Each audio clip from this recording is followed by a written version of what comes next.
ज्ञान सुधा के इस डिजिटल प्लेटफॉर्म पे आपका बहुत बहुत स्वागत। मैं एसएस।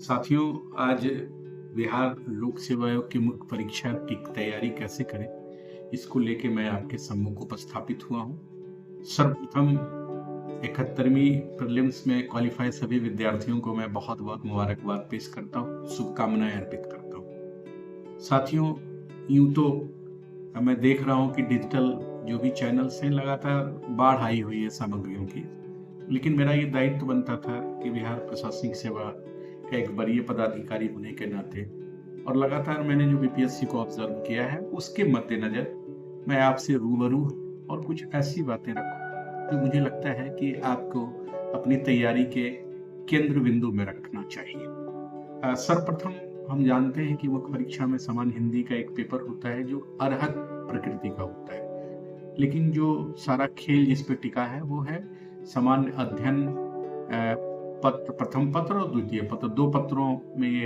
प्रश्न पत्रों में ये बटा रहता है और ये एक महत्वपूर्ण भूमिका निभाता है।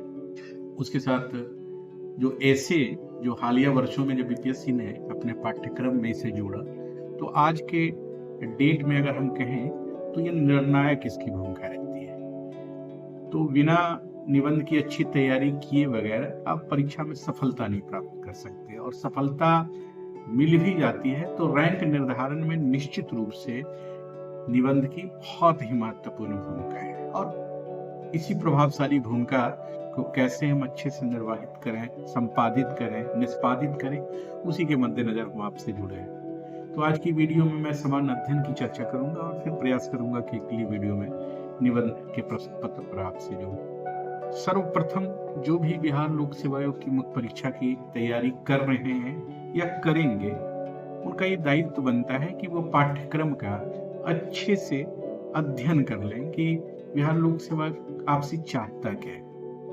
यह मैं अपने पूर्व के अनुभवों और बिहार लोक सेवा आयोग के प्रश्न पत्रों के लगातार अवलोकन के पश्चात कर रहा हूँ, और साथ ही जो भी लोग आयोग से जुड़े हुए लोग हैं या विद्यार्थी हैं, परीक्षार्थी हैं या उच्च स्तरीय लोग हैं, उनसे भी वार्ता में ये तथ्य उभर के सामने आता है। और स्वयं बीपीएससी के कई इंटरव्यू में, उनके माननीय अध्यक्ष के कई संबोधन में भी यह तथ्य आई है। तो मोटे तौर पे उन सबों पे हम बाद में भी चर्चा करेंगे। सर्वप्रथम हम पाठ्यक्रम की एक चर्चा कर रहे हैं। पाठ्यक्रम में बिहार लोक सेवा आयोग प्रथम प्रश्न पत्र जो सामान्य अध्ययन का है, उसमें ये चाहता है कि भारत का आधुनिक इतिहास और भारतीय संस्कृति की आपको सम्यक जानकारी। इस संदर्भ में मैं आपको स्पष्ट कर दूं कि आधुनिक भारत के संदर्भ में जो प्रश्न पूछे जाएंगे उसमें मुख्यतया बिहार को केंद्र में रखा गया है।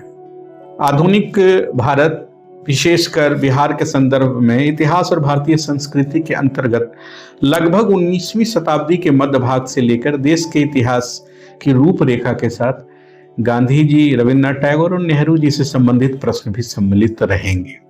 बिहार के आधुनिक संदर्भ में मैं अगर बात करूं तो इस क्षेत्र में पाश्चात्य शिक्षा के आरंभ और विकास से संबंधित प्रश्न भी पूछे जाएंगे, और इसमें भारतीय स्वतंत्रता संग्राम में बिहार की भूमिका की जहां तक प्रश्न हो, ये विस्तार से सारे प्रश्न रहेंगे। यह प्रश्न मुख्यतः संथाल विद्रोह और संथाल विद्रोह के बाद 1857 का विद्रोह, विरसा का आंदोलन, चंपारण सत्याग्रह, 1942 का भारत छोड़ो आंदोलन से भी प्रश्न पूछे जाएंगे। मैं परीक्षार्थियों से ये आशा की जाती है कि वो मौर्य काल तथा पाल काल की कला और पटना चित्रकला, जो पटना कलम चित्रकला है, उसके मुख्य विशेषताओं से भी परिचित होंगे।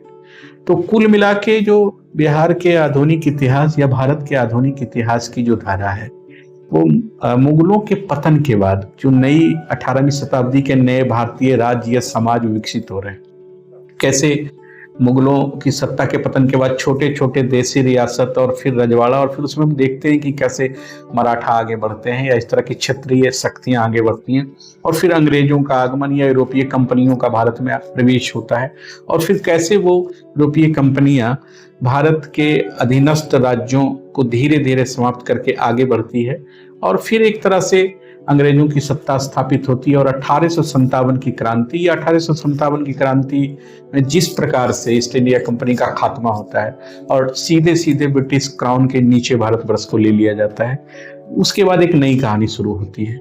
और फिर जिसको सरल भाषा में हम कहें, भारत का स्वाधीनता संग्राम। तो मोटे तौर पे आधुनिक भारत दो खंडों में विभाजित होगा। एक जिसमें आप देखते होंगे स्वाधीनता संग्राम से पहले का जो भारतवर्ष है, और दूसरा खंड जो महत्वपूर्ण खंड होगा वो भारतीय मुक्ति संग्राम, भारत की आज़ादी की लड़ाई या फ्रीडम मूवमेंट की जब शुरुआत होती है और कैसे अंग्रेजी सत्ता को चुनौती दी जाती है। और ये चुनौती केवल भारतवर्ष में कई स्थानों से दी जाती है, लेकिन मुख्यतः जो बिहार से वो चुनौती दी जाती है, जिसमें हम लोग विरसा आंदोलन या संथाल विद्रोह या इस प्रकार के अन्य विद्रोहों की चर्चा सुनते हैं।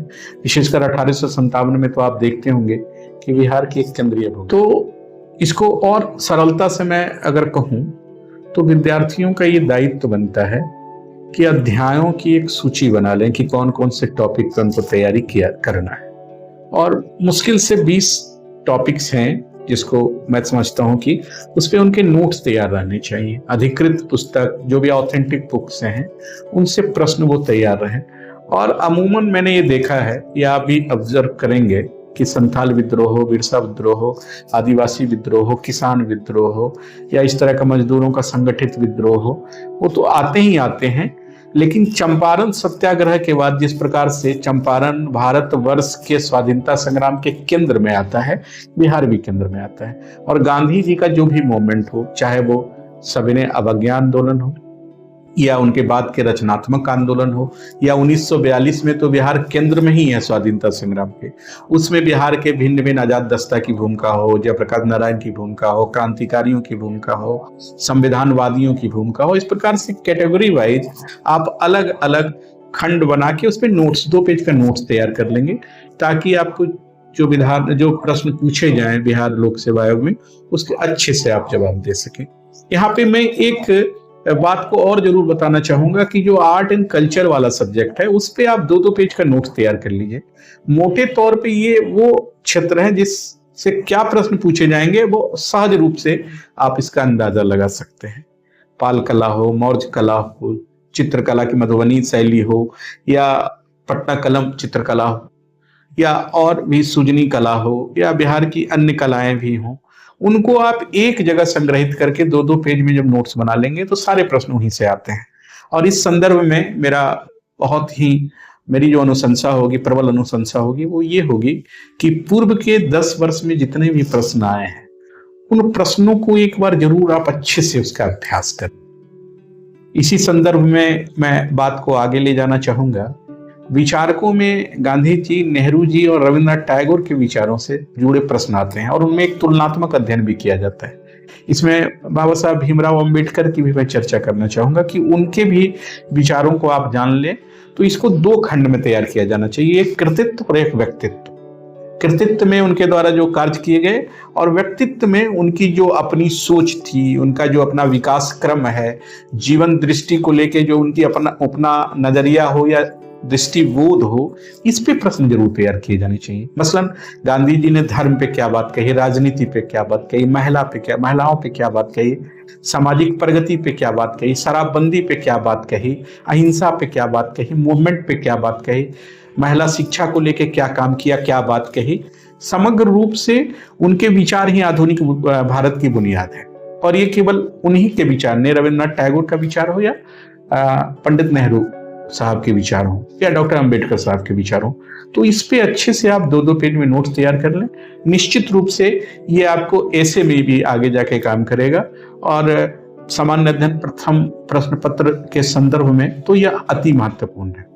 राष्ट्रीय और अंतर्राष्ट्रीय महत्व के वर्तमान घटना चक्र पे जो प्रश्न पूछे जाएंगे, ये ऐसे प्रश्न हैं जो मोटे तौर पे परीक्षा जिस दिन आपकी है उसके 1 वर्ष पहले के, मोटे तौर पे उससे पूर्व के भी पूछे जाते हैं, लेकिन 1 वर्ष का सामान्य घटना चक्र अगर आपने अच्छे से अध्ययन कर लिया, जो भी करंट इवेंट्स उस वक्त के दौर के रहे हैं, विशेषकर जो बिहार के स्तर की महत्वपूर्ण घटनाएं, जैसे बिहार निर्वाचन अभी हुआ है, या SIR को लेके, या राष्ट्रीय स्तर की महत्वपूर्ण घटनाएं, या उससे आगे जाके अंतर्राष्ट्रीय स्तर का जियोपॉलिटिकल इफेक्ट डालने वाली घटनाएं। तो ये 3 खंडों में आपका करंट इवेंट तैयार हो। समाचार पत्रों से भी उसका सहयोग लें, और कोई स्तरीय जो मासिक पत्रिका है उसमें भी सारे तथ्य रहते हैं। और मेरा सजेशन ये होगा कि टॉपिक को आप तैयार कर लें, जो भी महत्वपूर्ण 15-20 टॉपिक बिहार के हों, 15-20 टॉपिक करंट इवेंट्स भारतवर्ष के स्तर के हों, या अंतर्राष्ट्रीय घटना चक्र जो अति महत्वपूर्ण हो।